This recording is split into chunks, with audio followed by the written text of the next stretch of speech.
and it did not play. Well, here we are. All right. You're ready to rumble, Tammy, and the intro did not play. Okay, we're just going to skip the intro. Got it. We'll Okay, skip it. so welcome everyone to the Energy Realities podcast for Monday, February 24th, 2025. And today we're going to be talking about the BRICS with our usual crew. We have the ever witty Irina Slav. Irina, how are you doing today in Bulgaria? I'm great, thank you, Tammy. That's awesome. And we also have the irrepressible Stu Turley. Stu, how you doing today? Where are you? Texas? I'm in Oklahoma, and I finally got water back. The pipes were frozen for a week, and I got to even work on my backhoe yesterday. So life is good. Life is good, especially with the backhoe. So many things you can do with that one. Oh, absolutely. And we also have today the master of absurdities, Mr. David Blackman. How are you today? I'm great. It's foggy here in North Texas, but at least it's above freezing, so I'm all happy. Grateful for small things, right? Yeah. You never know when it's going to be like super cold and stuff. And of course, there's myself, the realist scholar, Tammy Nemeth, and it's another gray, rainy day in England. And I have to throw this little anecdote in here. My son, for one of his science classes, one of their experiments is to make at home a solar oven in February in England. It makes no sense. He can't get it to work. And to me, it just kind of demonstrates what a bad idea solar is in this country. Boy, it really does. So on to our topic today of the BRICS. I think first, maybe to set up this conversation, we should discuss, or I'll define what the BRICS are. So the BRICS is an acronym for Brazil, Russia, India, China, and South Africa. They have 4 new members, and those new members are Egypt, the United Arab Emirates, Ethiopia, and Iran. They also invited Argentina and Saudi Arabia, but Argentina said, no, we don't want to do this right now. And Saudi Arabia says, we're still thinking about this. We're not sure. There's also 9 new partners, and those partners are Belarus, Bolivia, Cuba, Indonesia, Kazakhstan, Malaysia, Thailand, Uganda, and Uzbekistan. Okay, so those are the members. And what do they want? Well, according to one article, what they want is securing the economic interests of non-Western countries.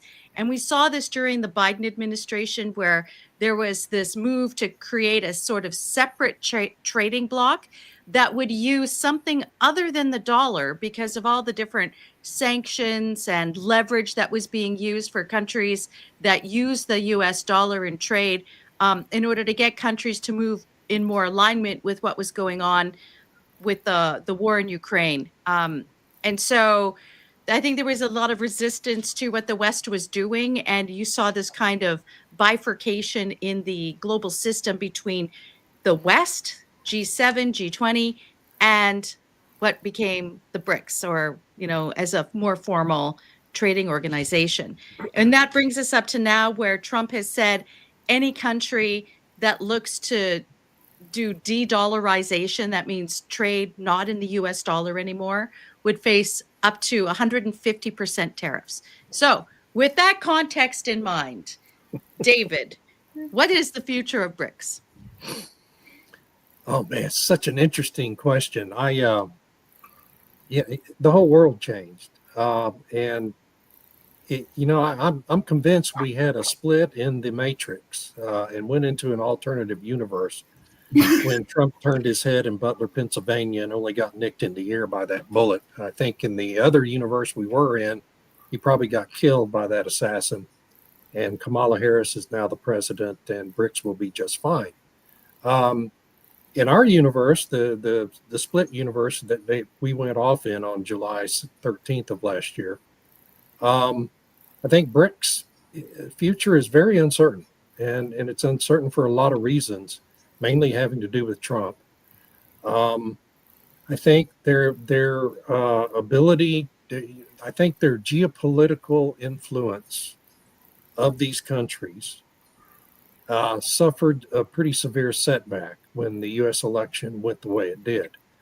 I think Trump is reasserting the United States in terms of geopolitical leverage on all sorts of different issues, including the strengthening, preservation of the U.S. dollar as the currency of mark. I don't think Kamala Harris even knew what that means and wouldn't have done anything, any kind of work to preserve that. And so I think that, last year there was so much speculation the last 2 years whether, BRICS was going to have its own currency and try to use their own national currencies for international trades and oil trading. I think that the threat of that to the U.S. dollar is pretty much gone. But the other side of that is this. Trump doesn't have a lot of use for European leaders like Emmanuel Macron in France, Keir Starmer in the UK, whatever globalist is going to emerge out of the German elections that were held yesterday, even though the nominal, quote, Conservative Party had 29% of the votes, which was the highest vote total in Germany yesterday. It's a total globalist. I mean, it's about as conservative as the Tories are in the UK, which is not conservative at all. And so I don't think Trump's going to have a real strong relationship with Germany either. And that's going to serve to, he's already in the process of weakening NATO because he has such strong disagreements with the proxy war in Ukraine and the way NATO has been funded and the failure of many European members of NATO to live up to their commitments, their funding commitments. And I think you're going to see a similar dynamic where Trump is probably going to, his disdain for many of those leaders is going to serve to weaken the G7 and G20. And that can only inure to BRICS' benefit. So I think that the jury is still out. I mean, the bottom line here, to put it bluntly, I don't know what the future of BRICS is, and I don't think anyone does. And what the impact from the Trump presidency is going to be on the strength of that alliance, other than that we're going to see the United States a lot more assertive in international geopolitical affairs. And, we'll just have to wait and see. I mean, I think the other thing I think that's important to note is this week Trump is meeting with both Starmer and Macron in Washington, D.C. And I think you're going to see some very tense discussions held during those meetings. And what comes out of them, I think, is going to play a pretty significant role in how all of this shakes out in the months to come. So bottom line is, I don't know. And I'm not sure if I said anything useful over the last 3 minutes. Well, Irina, what do you think? I mean, that the BRICS just had their sort of first meeting this year in Brazil, and Brazil had set out 5 main issues that they wanted to focus on.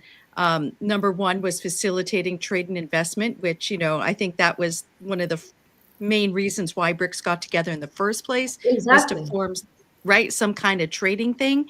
And then the other points are kind of funny. Number 2 is regulating AI.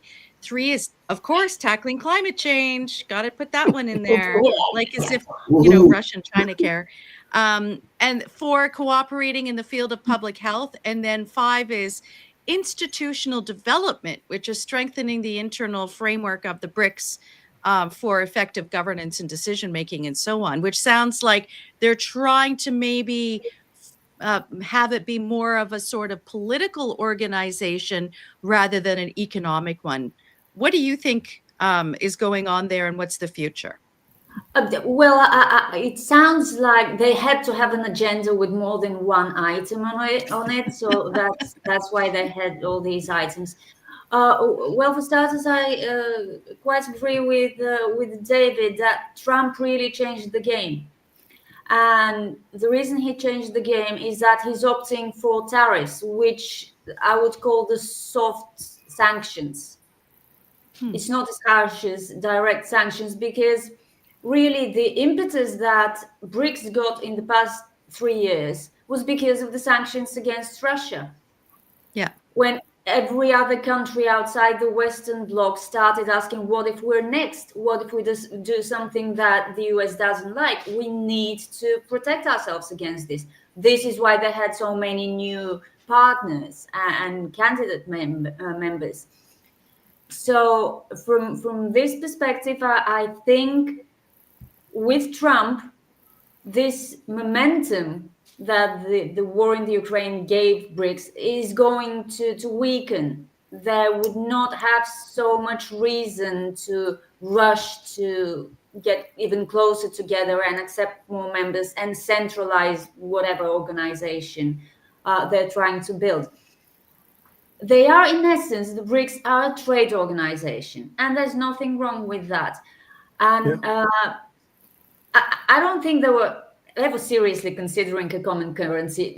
To me, this was trolling the Biden administration and the G7, including those, banknotes with the super ugly design and all that. Creating a common currency Euro style would require a lot of effort, a lot of work, and a lot of money. Nobody needs this. So I don't think they're going this way. And I think however BRICS develops, it will be happening much more slowly over the next 4 years or 8 years if Trump gets a second term. But I think it's not going to go away because of Trump and because of his threats of tariffs. The threat of tariffs will do its job. But you can't, prevent, for example, Russia and China from trading between themselves in yuans or rubles. Yeah. And I think Trump shouldn't try to do this. They're getting along just nicely right now, and that's a good thing for the whole world. So I think the immediate future, the way I see it with Trump, is that BRICS' growth and development will slow down, which is a good thing. No need to rush into anything. But it will be more of a European Union than a NATO, to put it this way. Okay, that's really interesting, because the European Union started out as a sort of economic bloc and then eventually evolved into this more political type of formation. It's a totalitarian super state. Yeah. Right. Which is where we're at now, which I got to be careful. Maybe I shouldn't say that. Yeah, I don't think this is going to happen to BRICS because, as our commenter said, I wouldn't say they don't have anything in common, the BRICS countries. They have a lot in common. They have common interests, common economic and trade interests. But they're a lot more diverse culturally, historically, and politically than the members of the European Union. The original members of the European Union. I don't mean Eastern Europe. But even with Eastern Europe, we're a lot more homogeneous than the BRICS countries. So I don't think there's a threat of the BRICS, evolving into this sort of totalitarian formation that the EU has become, at least in the next decade or so. But who knows? Who knows these days, for sure. Stu, what do you think of this idea about them focusing more on the sort of economic side than all of the political stuff that they've been kind of drifting towards over the past 4 or 5 years? Great questions, and I love the responses already. You did a great intro. Yay. Great responses from David Blackman and Irina. And I think that this is going to bring up about 15 different major issues, and that is the President Trump is changing the tariffs. Let's hold that for just an issue over here. But let me share the screen here. This article from Russia planning peaceful nuclear projects with the BRICS state is actually out of Ethiopia. And this is exactly where BRICS is going to really play into negotiations like you mentioned. And that is Russia's expertise in nuclear and projects in being able to work within trade organizations. I think this is phenomenal. And if the Biden-Harris administration had not weaponized the U.S. dollar, I don't think BRICS would have gotten the traction that it had. I think their moronic stupidity, absolutely horrific policies really helped this out. I'm all in on Russia helping Ethiopia and other countries exporting their nuclear power plant expertise and doing trade balance. That should set a huge goal for our energy in the United States. Why don't we export our nuclear capabilities and help build plants? Oh, we can't build nuclear in the United States because of our regulatory processes. Why can't we be like the UAE when they built a nuclear reactor plant in under 5 years, under budget and on time? Wow. So it's possible. It is possible. And like in the US, we just don't have that. So I really liked what you showed there about the investment, because I think that's one of the key things that's affecting the developing nations, and that tends to be the people who are making up the BRICS sort of trading bloc. And right. It's to have this investment without these strings attached. Because, when you look at sort of like the IMF and the World Bank, they don't want to fund things that could be considered bad for climate, for example. So let's say they wanted to build reliable energy systems, they wouldn't be able to get the financing for it. So here's Russia, part of the BRICS, saying, we'll help Ethiopia build nuclear and perhaps maybe other things. Oh, absolutely. And having that rather than the Bricks and Road Initiative, take a look at the Bricks and the Road Initiative around the world. Belt and Road? The Belt and Road Initiative? Bricks and Road. Thank you. It's now going to be Bricks and Road, thanks to they're going to listen to this podcast. But the Belt and Road Initiative, also take a look at land power versus sea power. I've been doing all these podcasts with George McMillan, a very knowledgeable cat, and he really points out things like Panama. China has put in seaports on each end of the Panama Canal and infiltrated totally Panama. And you're about to see that just heat up. There is now a war with, I believe it's 90,000 dock workers being funded by the Chinese down there. It's going to get pretty entertaining down there. And if they're not paying attention to a gentleman named President Trump, he could go in and by, according to the treaty, take control of the Panama Canal. So it's going to be pretty interesting. But when you have, let me show this one clip, if you don't mind, Tammy, of some of the regulatory issues in the United States. This is Elon Musk talking about regulatory issues in Wales. Funny, there's, we had to do this, SpaceX had to do the study to see if Starship would hit a shark. And I'm like, it's a big ocean, there's a lot of sharks. It's not impossible, but it's very unlikely.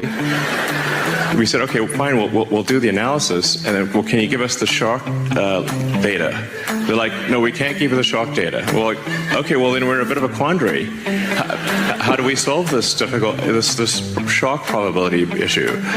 And they said, well, we could give it to our Western division, but we don't trust them. And I'm like, am I in a comedy sketch here? So eventually, I think we got the data and we could run the analysis to say the sharks are going to be fine. But they wouldn't let us proceed with launch until we did this crazy shark data, and then we thought, okay, now we're done. And they said, but what about whales? I'm like, when you look at a picture of the Pacific, what percentage of the surface area of the Pacific do you see as whale? Because I look at a picture, I don't see any. It's like, you can't. Where's a whale? And honestly, if the ship did hit a whale, it's like, honestly, that whale had it coming, because it's like the odds are so low. So when you take a look at the regulatory processes in the United States, I don't think we'll be exporting our nuclear capabilities, which is a shame because that builds trade, and we bring in trade expertise, and then you develop electricity and the grid and those kind of things, and allow Africa to do their manufacturing there and then sell finished products. Oh, you've got a trading partner now, and that's where both of you get elevated. That ain't going to happen, though, with the U.S. I think it's going to happen. Maybe it will. Maybe it will at some point. I hope so. So to me, one thing that's going to be really interesting in all of this talk about BRICS is what happens with Saudi Arabia, because Saudi Arabia has been very interested in coming into BRICS during the Biden years because, you know, how to put this nicely, Joe Biden did pretty much everything he could to destroy America's relationship with Saudi Arabia over the past 4 years with his stupid, idiotic fist bump thing and insulting the crown prince and all of that.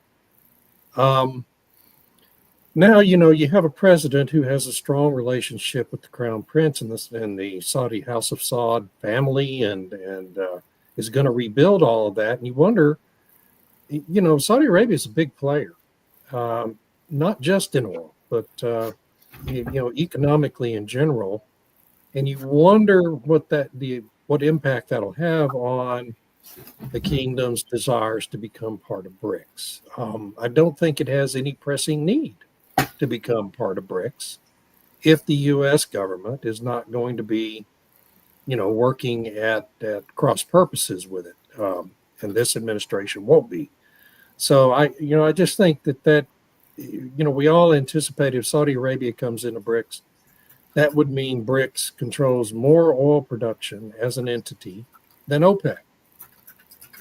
And so, you know, that's a pretty big deal. And if you consider BRICS to be basically a trade alliance, which is, I think it's correct to say that's what it is and not much else, that would really enhance the strength of BRICS compared to, you know, its ability to compete with, say, the G7. And so, you know, all of this is going to be so fascinating to watch. I think by the end of this year, we're going to have a pretty good feel about how it's all going to shake out.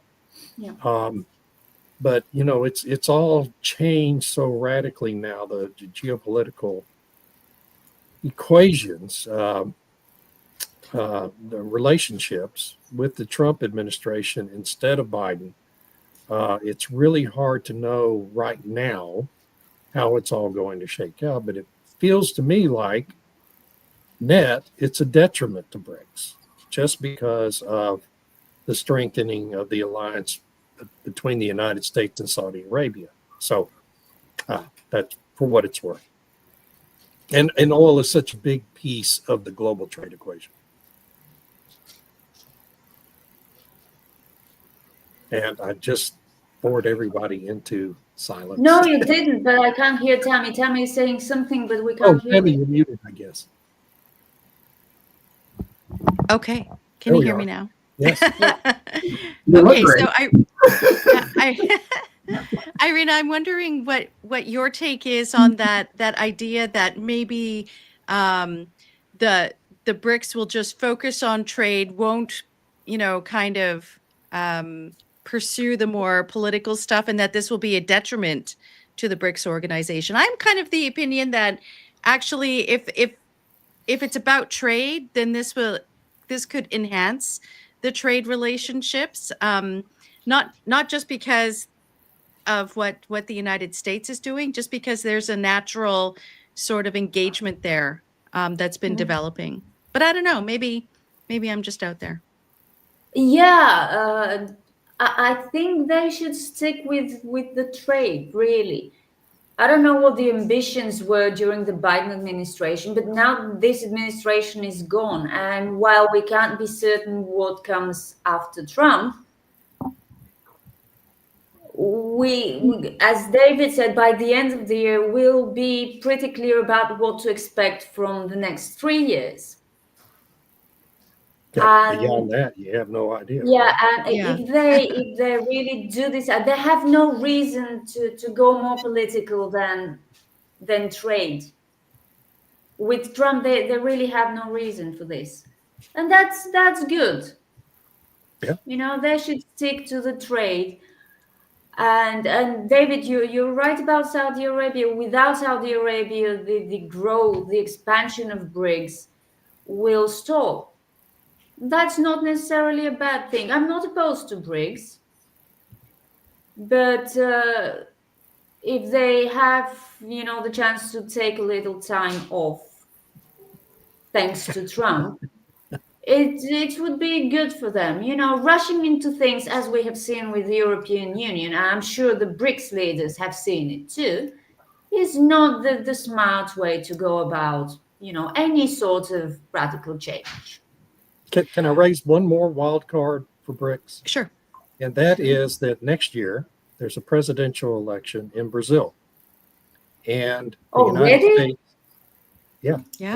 and the CIA, which played such a big role in electing Lula government to begin with, won't be doing that in 2026.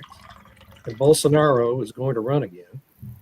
And so the U.S.'s ability, John Ratcliffe, the director of CIA, is not going to have his agency trying to rig the election in Brazil. And I think it's highly likely, it makes it highly likely, that the Brazilian government is going to change back to a more conservative government. And I don't know that necessarily does anything to really diminish the influence of BRICS globally. But what it will do if Bolsonaro is elected president again there is really strengthen Brazil's relations with the United States. And so I just think that's something that could have a significant impact on BRICS and its cohesion as a trade alliance after 2026. That's an excellent point. And Stu, if I could get your take on that, and also to everybody, what about Turkey? Because Turkey is still trying to become a full member as part of the sort of, well, the EU doesn't want us. We should join BRICS and be able to have this better trading relationship or maybe a political arrangement, whatever. And so Turkey's a very interesting piece of that puzzle. So, Stu, what's your take on what David said about Brazil and maybe some comments on what's up with Turkey?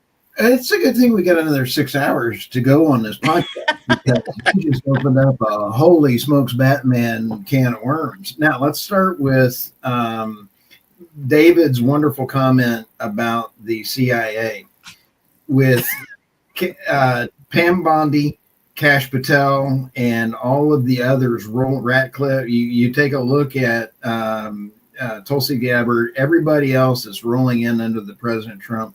That ain't going to happen. And then you have Dan Bongino. Holy smokes, Batman. He is now the deputy director of the FBI. I'm over here doing zoomies. I guarantee you, I'm over here going, yay!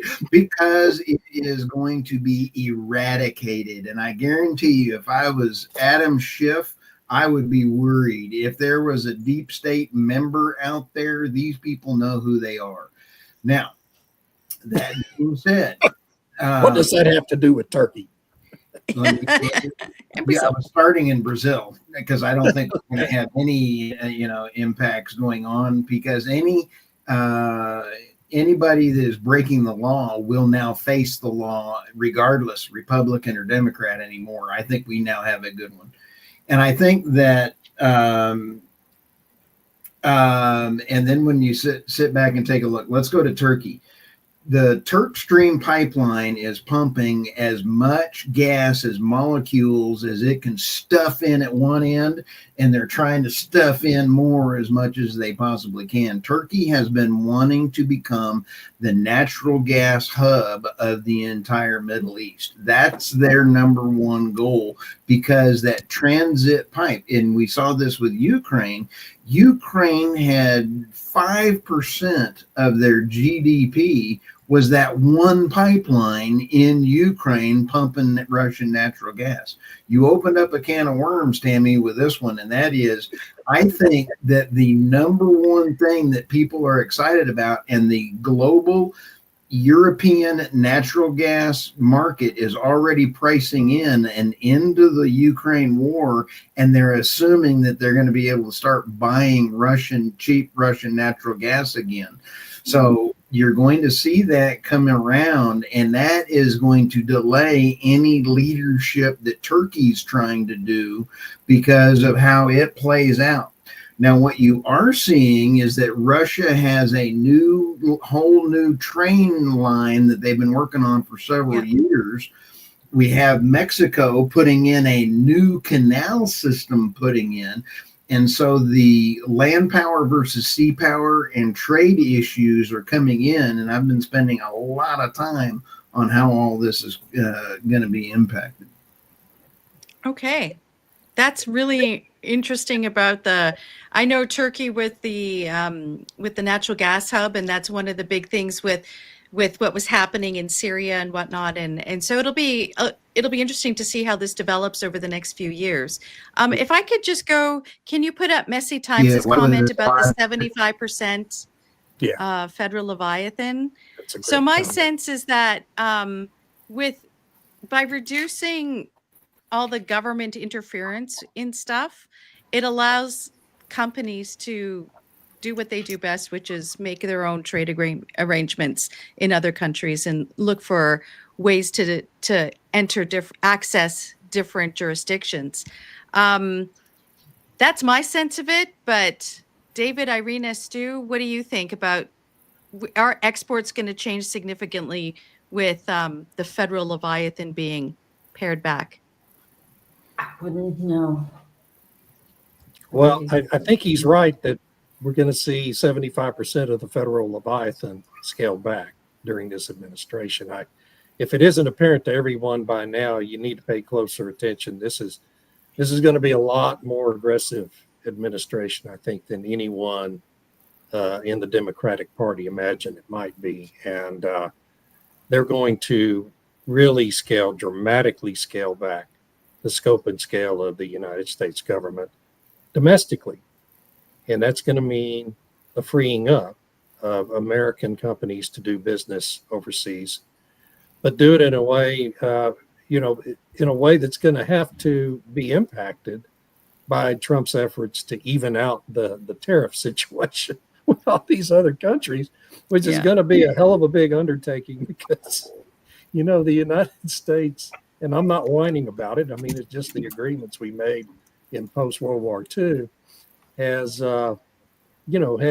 faced a lot of very heavy tariff situations from other countries that have not been equalized by our country. And if Trump is really going to do that, then the whole global equation on trade is going to be radically changed. And that's probably, at least in Trump's mind, is going to free up a lot of opportunity for U.S. companies to engage in very favorable trade. So and Messy Times, who is, I think most, if not all of us are acquainted with, Christopher Messina, is involved in all this, and he knows what he's talking about, and he's not just saying these things to have fun.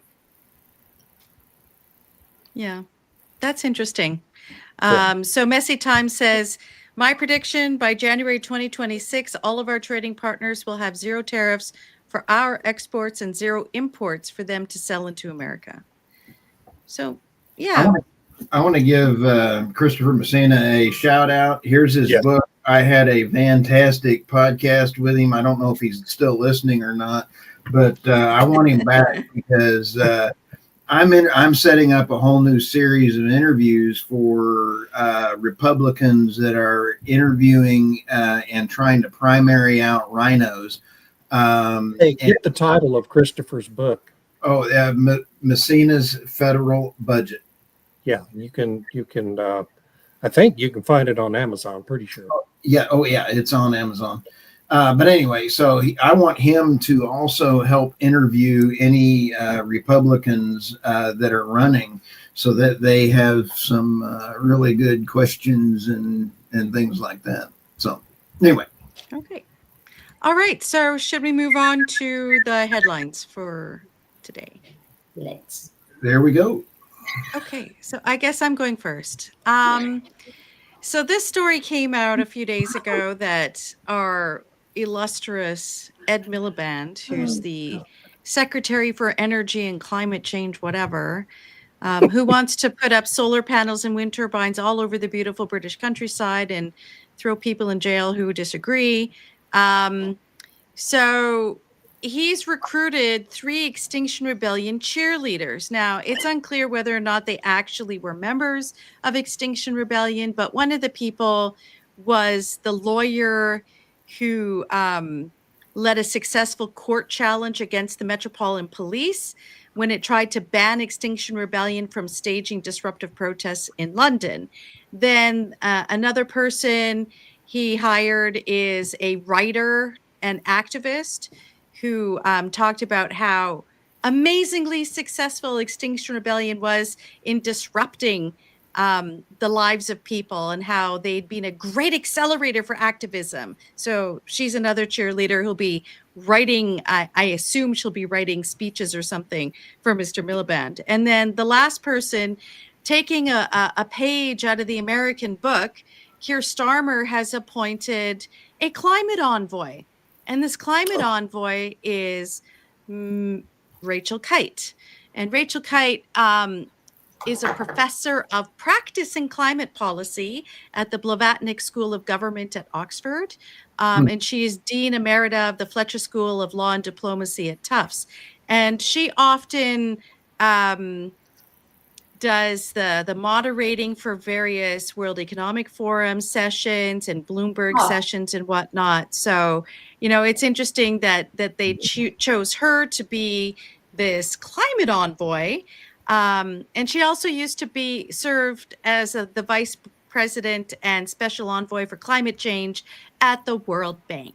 So rightly connected and all the right things to be part of Mr. Miliband's department and climate envoy to go around to different international jurisdictions and flog the concept of net zero and climate change. So yes, that's what the UK is up to right now. Well, I can't laugh too hard because this is the people that are being shoved out of the EPA right now in the United States. So, our great, they'll be coming here. Yeah. I hear John Kerry's looking for it. Just small mercy they didn't hire the co-founder of Extinction Rebellion, Roger Haran. Was that his surname? Wasn't he in jail? I think he's in jail or something. Is he still in jail? Also, that's why they didn't hire him. Oh, I see. Well, did he retweet a mean tweet or something? Is that why he got put in jail? No, I think it was for one of the disruptions. I'm not sure. The successful disruptions. The successful ones. Yes. Yeah, right. He was found guilty of conspiring to block traffic on one of the busiest motorways in England.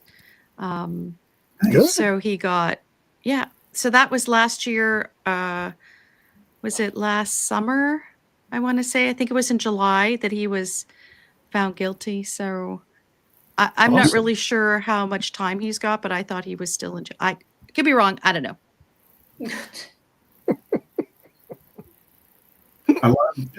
On your Nemeth report, I highly recommend everybody go out to the nemethreport.substack.com. And I loved your podcast, What Women Want for the Energy Transformation. That was an excellent podcast, Amy. Yeah, thank you for the shout out. Tracy Bodnarchuk from Canada Powered by Women. We had a great conversation about some polling data that they've done about how women view the energy transformation and what what they want, which is, energy security, go figure, and affordable prices. So it was really great discussion. Thanks for plugging that. Sorry. Okay, David. Oh, here we go.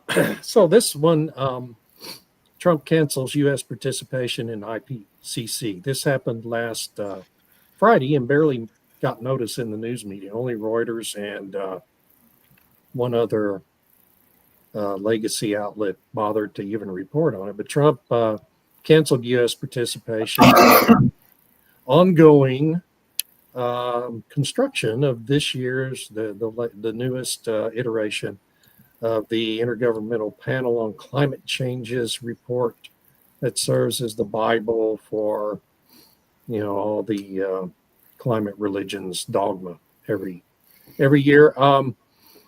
And so this is big news. I mean, this is a big deal. The United States has participated in this, led the effort in some years since its inception, which was, I think, late 80s or early 90s, maybe 1990. And it's a really big deal. And it's amazing to me that there hasn't been more of a blowback in the media about it. It is a suspension, not a complete cancellation of participation, while the Trump administration reviews whether or not the United States should participate in the future. Frankly, I think it's going to end up becoming a final cancellation of U.S. participation, since we've pulled out of the Paris Climate Accord, and with any luck, it'll also serve as a precursor to the end of U.S. participation and funding for the United Nations as a whole. That's my yay! Yay! Yay! Sorry, I just had a zoomie.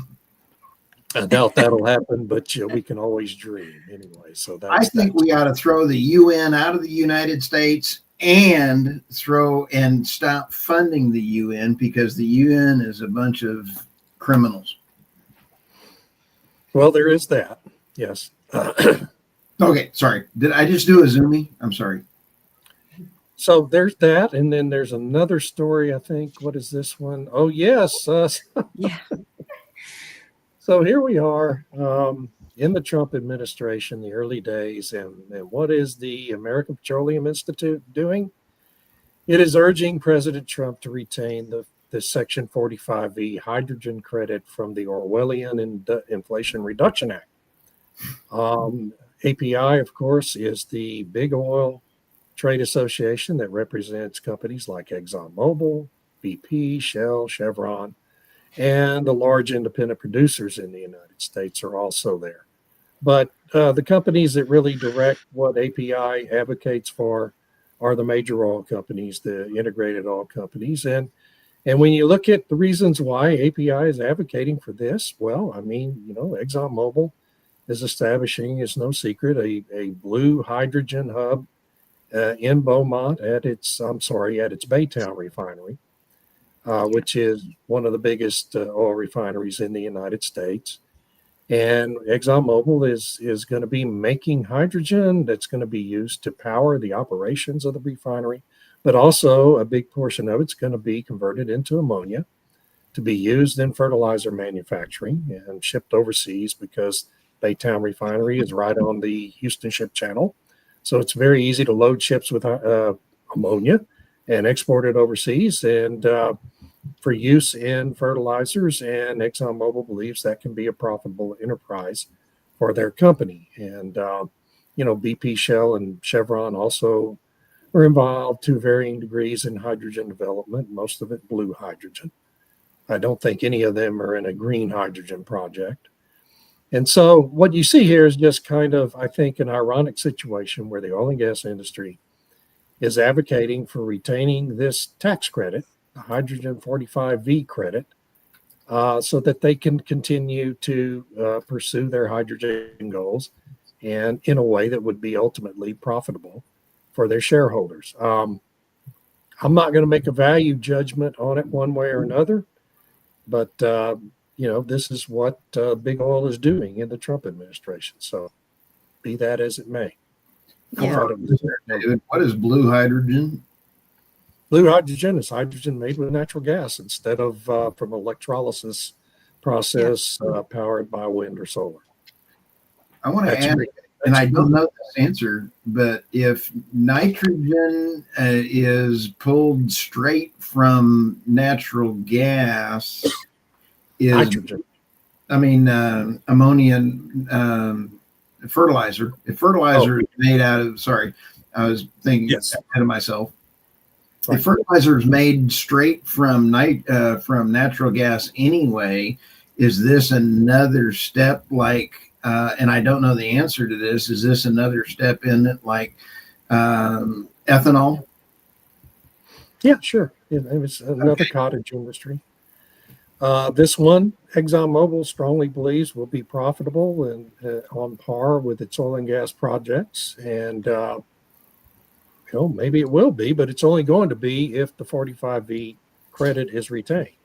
Right. And as we see, as I mentioned earlier, the Trump administration is a lot more aggressive than anyone predicted it would be, as we're seeing in real time. Yeah. And there's going to be a strong effort to rescind most of what was in the IRA. And so Big Oil is going to lobby to retain this credit and the the enhanced investment tax credit as well. I have never seen this kind of a news cycle. Oh, no. It is what it is. So yeah, there's my Substack where you can read everything I write anywhere. Ends up being reposted here, and it's a one-stop shopping opportunity. Yeah, and I like the energy meme of the day. That's it's so awesome. Yeah. All right. Oh, both my stories are about Russia. Oh, well, I'll be really quick because they're really obvious stories. Power sector trends reveal widening divide between EU and Russia. In short, the EU is using less energy and their economies are not growing. Russia is using more energy, its emissions are up, and its economy is growing despite all the thousands of sanctions. Just food for thought. Although the author of this story kind of praises Europe for being so green and so progressive on its way to... Is that a Bloomberg story? Sorry? Is that a Bloomberg story? It's a Reuters story. Reuters. Same thing, really. Same thing.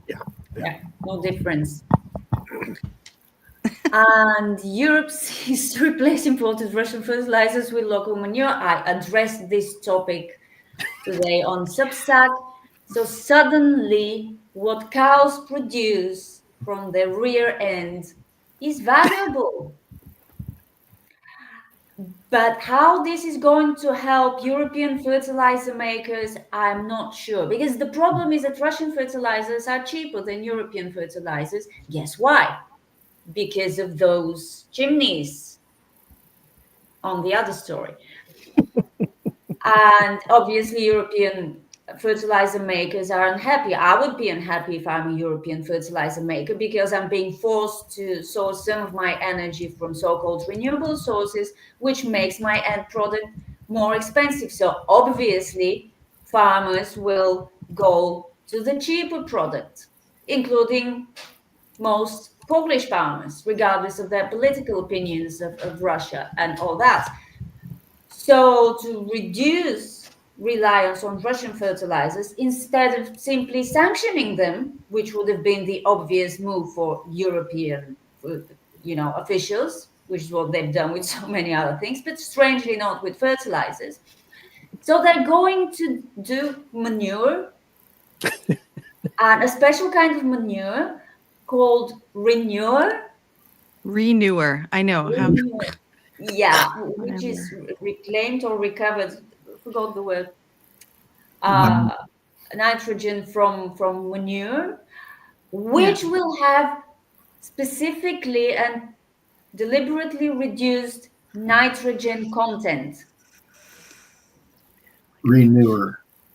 You want to give farmers nitrogen fertilizer because they need it, but you're going to reduce the nitrogen content of this fertilizer to avoid over-fertilization with nitrogen, and I can feel my headache again starting.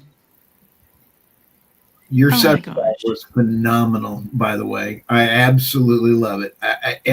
Yeah, it cost me. Everybody needs to subscribe to irinaslav.substack.com. These people are absurd. Sorry, Stu. They are absurd. They have no idea what they are doing. Thank Well, you. not just that. It's like, on the one hand, they're saying farmers have to reduce the amount of effluents coming from their livestock, and they need to cull the livestock herds, because of emissions. But now we're going to use that manure that they're trying to get rid of Yep. to fertilize the fields. They've tried using manure before the process that created our man-made fertilizer, and they would scour the earth for bat guano, and because the manure wasn't good enough. And so this is just, like you say, it's absurd, it's madness to Yes, want to it is. be doing No, this kind of manure thing. is great. It's really wonderful. My neighbors use just manure, no synthetic fertilizers, and their their vegetables are great. But it's hard work to, it has to be prepared. It has to mature, or whatever it's called. It's not as easy to use as synthetic fertilizers, which is why you have synthetic fertilizers, and there will never ever be enough manure to entirely replace even the 30% Yeah. of fertilizer market that belongs to Russian and Belarusian imports. It's insane. So this raises an even more absurd possibility in my mind. And that is, Bill Gates has succeeded in making artificial meat, right? So how long before we see that he's funding a project to make artificial cow pies to enhance the supply of natural Imagine that. cow pies to make Yeah, he fertilizer? didn't really succeed with the meat, did he? No, not in the United States anyway. I don't know about the rest of the world. That stuff did not sell. Anyway. Well, one of the interesting things with Renewer is that they have these different reports saying how they can promote the safe use of it. So what are they saying? It's not safe? I mean, yeah, it's hazardous if not used properly. I wonder if they're going to combine it with human waste, because right now they do permit. Seriously, they permit human waste to be spread on fields. Yeah. It will be waste free. Yeah. And I'm like, okay, you're using human waste, but what kind of filtering is being done to get rid of pharmaceuticals? When people are on different drugs and stuff, and then that gets into the food. I don't know, but they need to be a little more open. Wow. Another rabbit hole to go down. Maybe Robert Kennedy will do some research into that. I don't know. Yeah. And your Substack, I love listening to your articles, Irina. When you have your Substack, it is absolutely wonderful. Thank you. All right. Okay. Hey, these are a couple of great stories, and we're seeing that LNG with Trump's tariffs, as we talked about this earlier, Tammy, in the show, is that Canada has a 200% tax on U.S. agriculture. There are the EU has, the European countries have, I believe it's a 10% tax on cars. I have to go look it up. So by President Trump using tariffs and saying, hey, I'm going to balance tariffs. Yay, I'm doing a zooming. I'm always doing zoomies today for some reason. If anybody doesn't know what a zoomie is, I have an explanation for it. But what that is I think that you're going to see a total reworking in U.S. exports of energy is Trump's ace in the hole. We saw this, I believe last week? I'm in such a time warp with the news cycle. With Japan, they're already starting to try to get more U.S. LNG from Alaska. And you take a look at this map, this article, it was an outstanding article talking about how the whole LNG Qatar is going to be doubling and putting it out there. We're going to be expanding, but there's going to be a limitation. The one thing I will say is I believe that we are going to be long-term change is being implemented by the Trump administration. I don't think there will be a chance for the deep state to survive this. Just my personal opinion. But let me show you what a Zoomy is, just real quickly. This is. Oh my God. This is me when I realized that Dan Bongino is now the deputy director of the FBI. This is me now realizing that we have a chance of getting energy costs down when Chris Wright was just, okay, this is me running around the house going, hey, Chris Wright.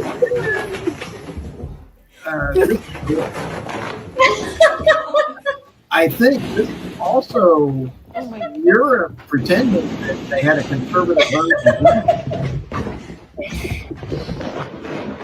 Okay. Is the cat watching the dogs right now? Tell me. Hello. Watch this. Okay, that's and here we go. So I think that we're seeing zoomies, and I get excited, and you all know that I'm mentally challenged, and I think that we're going to see a LNG used as a trade incentive for energy exports. I would like to see the President Trump's administration notch up our exports so that we export our technologies for building nuclear plants, for building these things so that we can enable countries to do their own things and have long-term trade partners. I would rather build a nuclear facility in Africa, and then that way you have a long-term trade partner and they build in Africa. I mean, it just makes sense to me. But the most wonderful thing Doge has done for Americans show how data scientists can simply go to the right payments data to give Americans insight to how the cash is shoveled out the door. This absolutely frightens me. Yeah. I love your cat. Speaking of cats, I mean, they destroyed USAID in about 3 days doing that. Oh yeah. Again, Christopher, you are right on target. And I want to, the last minute here, I just want to show this one thing. I want to give Italian Prime Minister Meloni. With Donald Trump leading the United States, we will never again see the disaster we saw in Afghanistan 4 years ago. So, border security, energy security, economic security, food security, defense and national security. For a simple reason, if you are not secure, you are not free. And when freedom is at risk, the only thing that you can do is to put it in the wiser hands. That is why conservatives keep on growing and are becoming more and more influential in European politics. And that is why the left is nervous. And with Trump's victory, their irritation has turned into hysteria. Not only because conservatives are winning, because conservatives are now collaborating globally. When Bill Clinton and Tony Blair created the global leftist liberal network in the 90s, they were called statesmen. Today, when Trump, Meloni, Milei, or maybe Modi talk, they are called a threat to democracy. This is the left's double standard. But we're used to it. We are used to it. And the good news is people no longer believe in their lies. Despite all the mud they throw at us, citizens keep voting for us. Because simply, people are not naive as the left considers them. They vote for us because we defend freedom, We love our nations. We want secure borders. We preserve businesses and citizens from the green leftist insanity. We defend family and life. We fight against wokeism. We protect our sacred right to our faith and our free speech. And we stand for common sense. And then you see me. Okay. She's magnificent. I don't care what anybody says. I think Messy Times loves her. Anyway, it was a great job, Tammy. And you're on mute again. Uh-oh, we muted Tammy again. Yeah, that was my cat. Sorry. Great. Cat loved my zoomies, so that is pretty funny. Yeah, she was not sure. She was putting her 2 cents in there, which was kind of funny. Well, thank you everyone for the awesome comments today, and I hope we sort of try to dissect a little bit about the future of BRICS. But who knows? Time will tell. We're not we're gazing into the crystal ball, and who knows what will come in the next 6 months, 12 months, 18 months. So, thank you everyone. See you guys next week. Great week. Have a great week. Great job. Bye.